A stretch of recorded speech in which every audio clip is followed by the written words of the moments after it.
everybody's ready to go, we'll go ahead and get started. First, would you join me in the Pledge of Allegiance? I pledge allegiance to the flag of the United States of America and to the republic for which it stands, one nation under God, indivisible, with liberty and justice for all.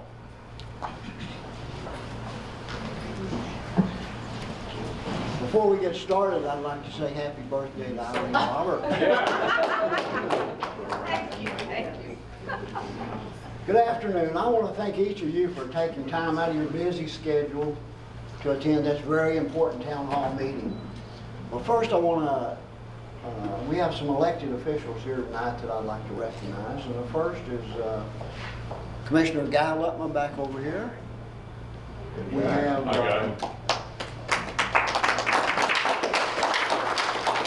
Senator Vernon Asbill over here. And Representative Catherine Brown.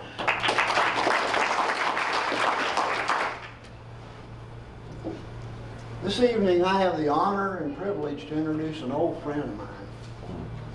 I think everyone here knows his background, but let me just hit just a few of the highlights. He was born in Hobbs, one of 6 children in an oil field family. He has a bachelor's degree in economics from New Mexico State University and an MBA from Eastern New Mexico University.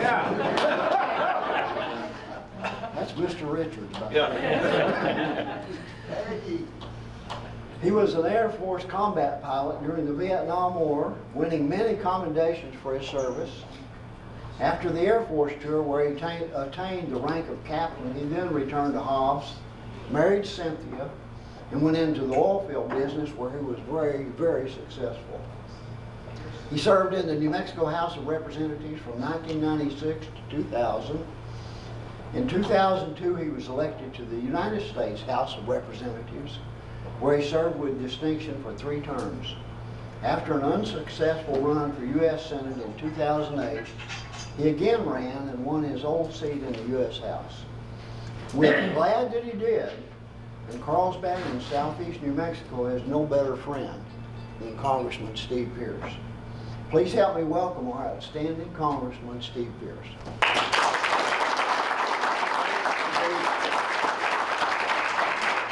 Let's give the mayor a round of applause. He's doing a great job here too. Before we get started, you know, you all have a little project out here called WHIP, and just got forwarded over to me a resolution from Lee County supporting federal legislation extending the mission of the Waste Isolation Pilot Project to allow for disposal of all government-owned transuranic waste that meets WHIP's acceptance criteria. So that means you all here are doing a good job of going out and getting other counties to give a thumbs up, because that's extremely important. Never discount this. And so somebody here is doing a great job. I don't know exactly who, but all of you take the credit, and we'll move on down the road. But get this from Chaves County and go across and pick up a couple of Texas counties. I think you can get Andrews counties. And it just becomes, at some point, it's like the weight of the paperwork itself begins to bear down on your behalf.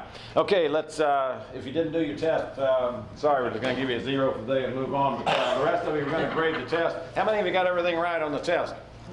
All right. Now, keep in mind, we've had 10 or 11 of these, and we don't have yet a perfect score at all. And so this is going to be 5 perfect scores. I saw the hands up here. We're going to go through it. Number 1, what's the question? Number 1, what's the answer? Healthcare. Healthcare, 23%. It's a lot of the budget. Number 2, how much of our gross domestic product is going to be how much is our debt is going to be equal to? Yeah, it's 100%. Everybody get 100%? Oh, we lost a couple of those perfect scores already. Okay, so it's 100%.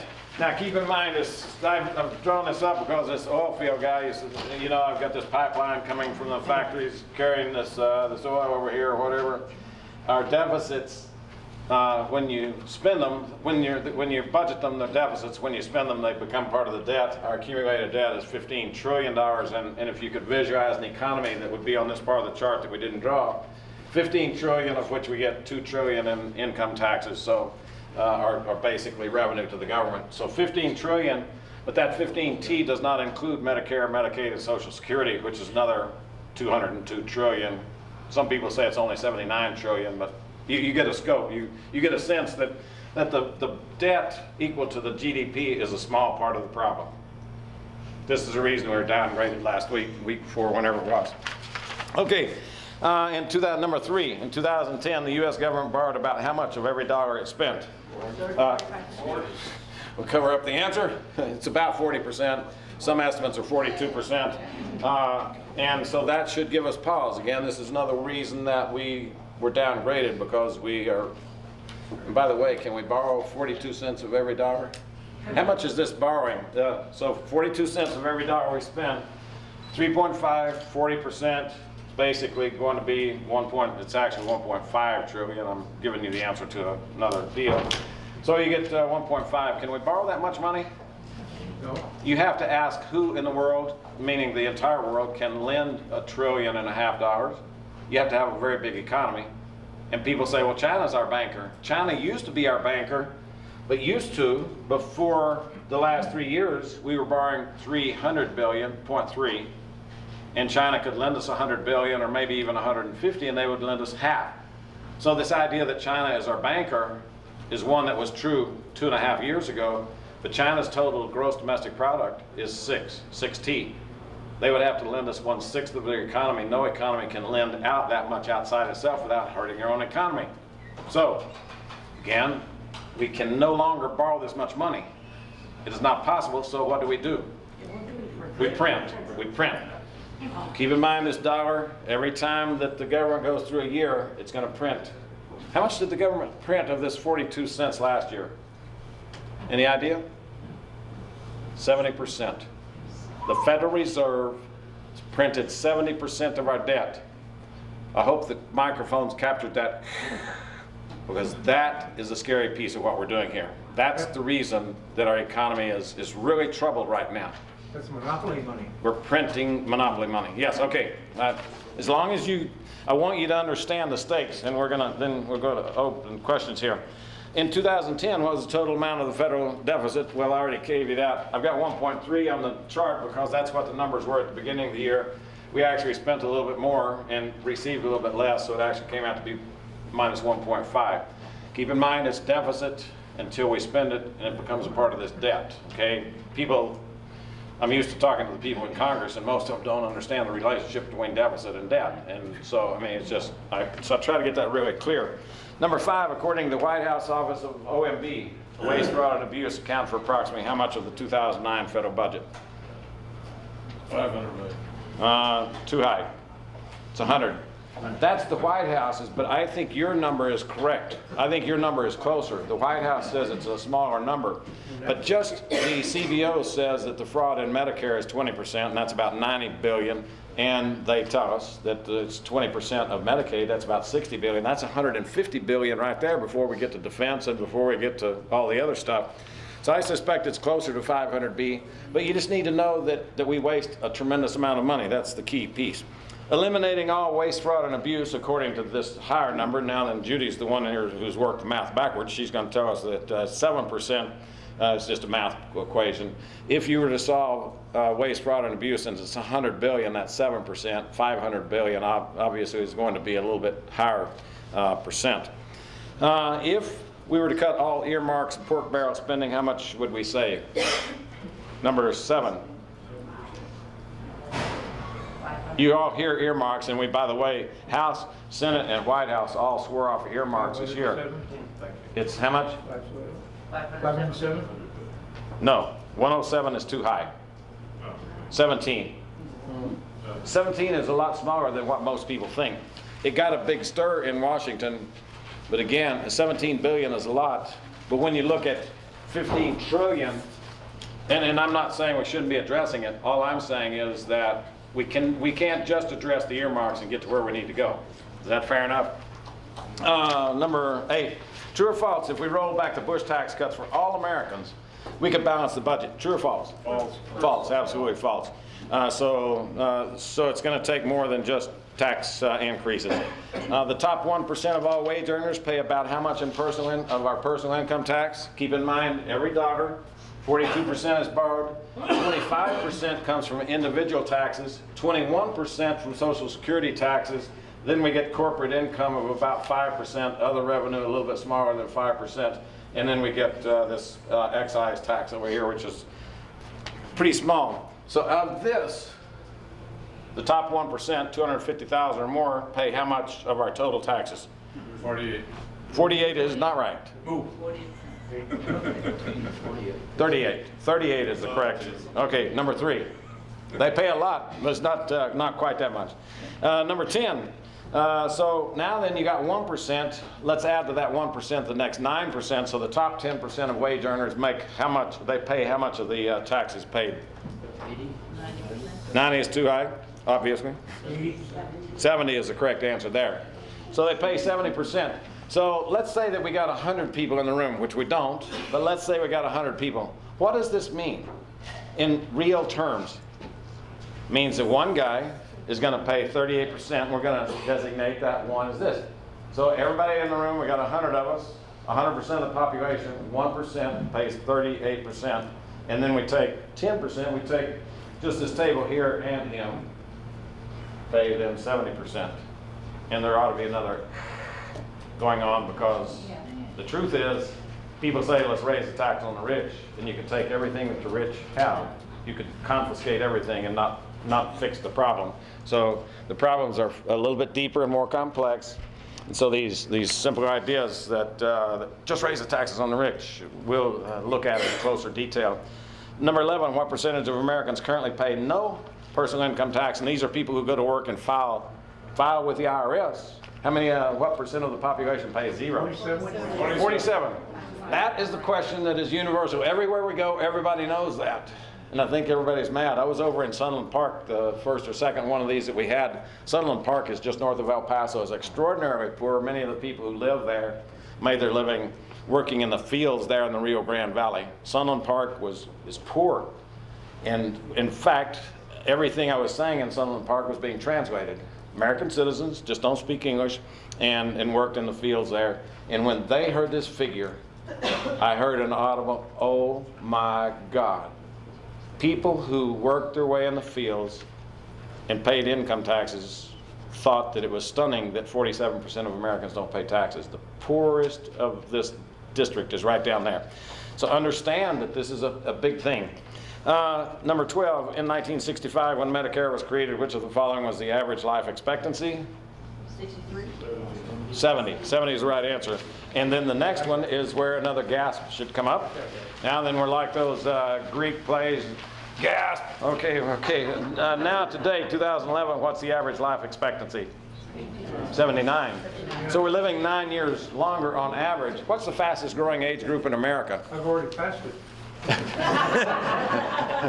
What is the fastest age growing group? Seniors. Seniors is way broad. Get it tighter.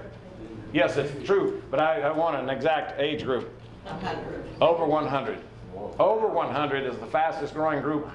In the second fastest age group, 95 to 100. So that means that the pipeline to the fastest growing age group is very full. And I mean, that's nice. That's a tribute to the medicines that we have. But it also means that we're retiring people at 40 and they're living 60 more years. And that's the great pressure. Put that one chart up with the skyrocketing. I've got it here. Here, just look at this.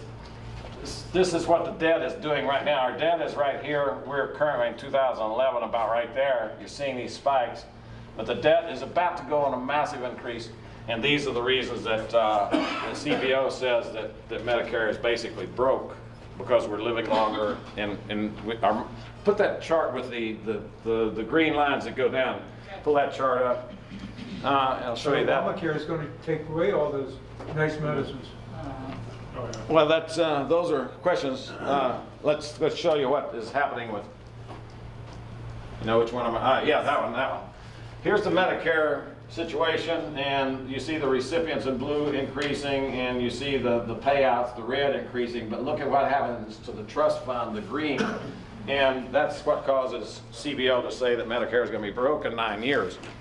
Now, we can like the fact it's broke in 9 years, or we cannot like it, but we can't not do anything. Neither party is suggesting that we do anything to seniors 55 and older. So that deal that the president came out saying that, you know, we're going to take it out on the seniors was never correct. 55 and older in any plan coming from Washington never gets any treatment because people can't go back to work. At some point, my mom is 86. Yeah. She can't go back to work. And so people who have lived their life investing in this, we have an obligation to honor that promise. People deserve what they've invested in, and so know that those things were never correct.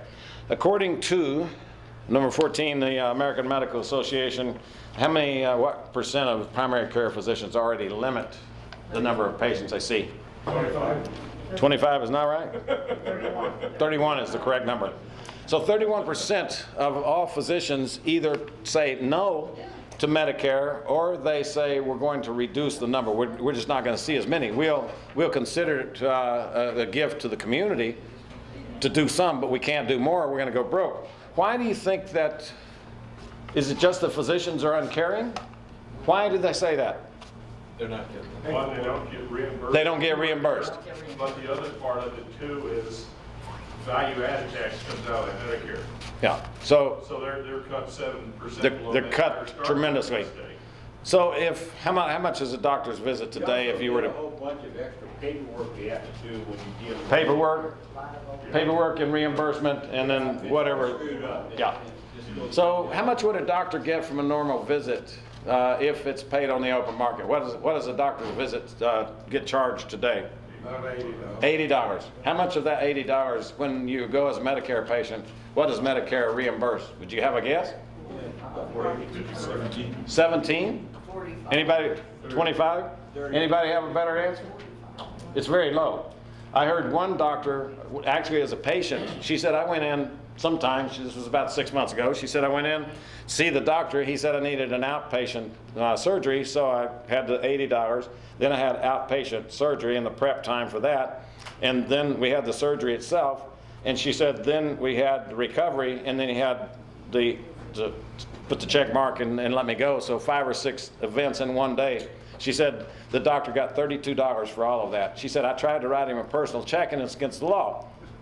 Yeah, so even the patients are saying this is not right. But what happens is that politicians in Washington, they see these escalating costs. This green is our revenues, and they're saying, oh, we got to close this gap. And so they say, well, the doctors are rich, we're just going to take it out of their pocket. That's what they say. And then the doctors say, we're not going to take any more patients because we lose money every time we take them. It's a huge problem that we've got going on. Now then, number 15, I never see this number, sorry, but we're just quoting, but there were a lot of workers. This says 159, most sources say 17. So you had a lot of workers. Put that worker chart up there for me. So you had a lot of workers. How many workers are there today for every Social Security beneficiary? You know we pay forward.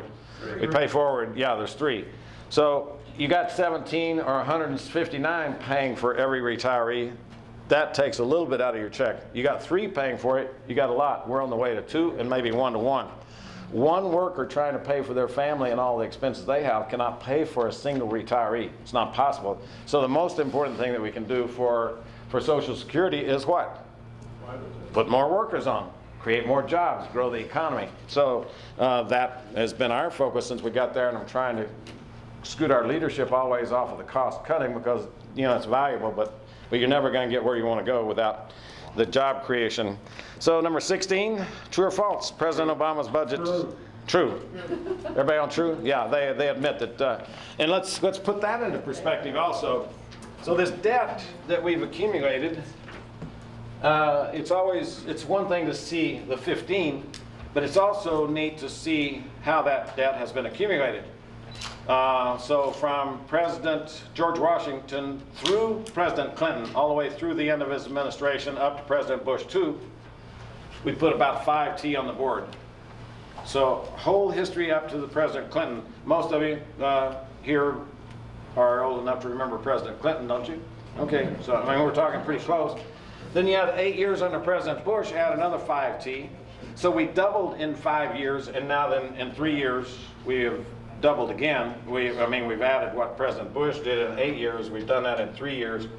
Again, President Bush, these deficits were about 0.3, 0.4 in that range, and now then they're 1.3, so the dynamics have changed. We could borrow 300 billion a year. We cannot, there's not enough money in the world. Canada's economy is less than 2 trillion. So we're trying to borrow every year about what Canada's economy is. India's economy is less than 2 trillion a year. So we can't borrow that much, we have to print it. Okay, That's all how many of you versus got, all.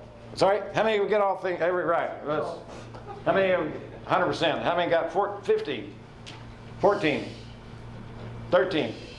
All right, I've got a 13, you might be the highest score in the whole state so far. I mean, so 13, 12, 11, yeah, get some 10s, 9s. How many of you are surprised at how well you did? How many are, okay, we got somebody surprised at how well you did. How many are surprised at how poorly you did? I'm in that group. How many of you are scared by what you have found? Yeah, that's all of us. You know, the news media, they tend to focus more on emotion, and so we don't know simple facts about the stuff, and when we know the facts, it begins to unsettle us because the facts are very disturbing. We should wrap the police yellow tape out here on the door before we go any further. If you want to get out now, it's not too bad, because you may want to eat dinner this afternoon. This is not going